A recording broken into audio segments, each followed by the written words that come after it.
Welcome back to the channel. Thank you guys for hanging with me on this Sunday. So whenever I'm fishing anywhere in the country, doesn't matter if it's a highland reservoir, a lowland reservoir, Florida, here on the Tennessee River, there's typically something to punch. So I always keep a punch rig in the boat. Really what defines a punch rig is a heavy bullet weight. I think this one is 1.25 ounces.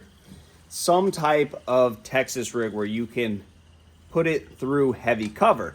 Now, why this isn't on everybody's rod is because a lot of times you'll go to a lake and there's nothing to punch. Or you'll go to a lake and there's like 1 or 2 opportunities to put a bait through matted cover. It's not always going to be vegetation.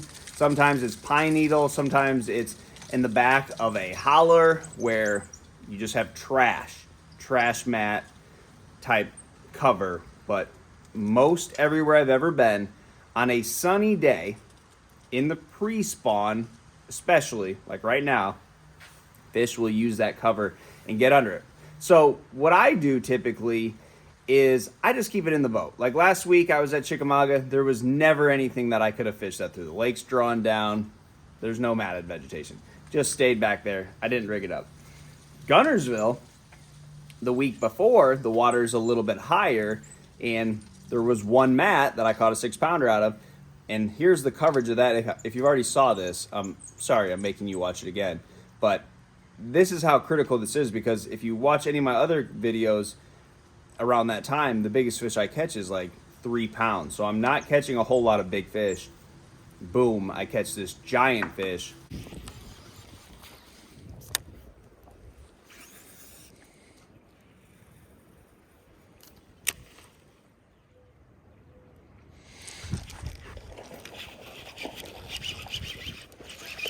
Oh my. Whoa. Oh my God.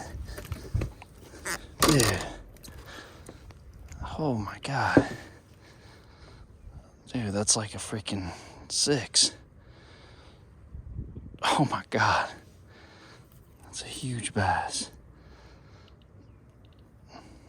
Dude. Oh my God. That's a freaking toad. Whew. God, I don't even know how big that is.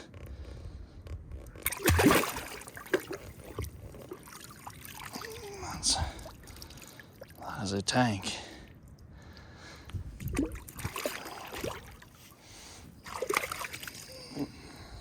Just goes to show that a lot of times these are unpressured fish. Now, what I will tell you about flipping matted cover is it's not always the deal. So if we get water that's 60, 68 degrees, the moon phase is right, the fish are obvious spawn, then the matted vegetation isn't typically where they're gonna go. If they're spawning, they're not gonna be underneath that cover. So that's one thing that I see a lot of guys do. They see all these good looking mats, they just wanna go punch mats, and it's not gonna be the deal. You gotta flip around the mats, you gotta flip into where the fish are spawning, and you're gonna use a lot lighter weight, like a 1/4 or a 3/8 or something like that.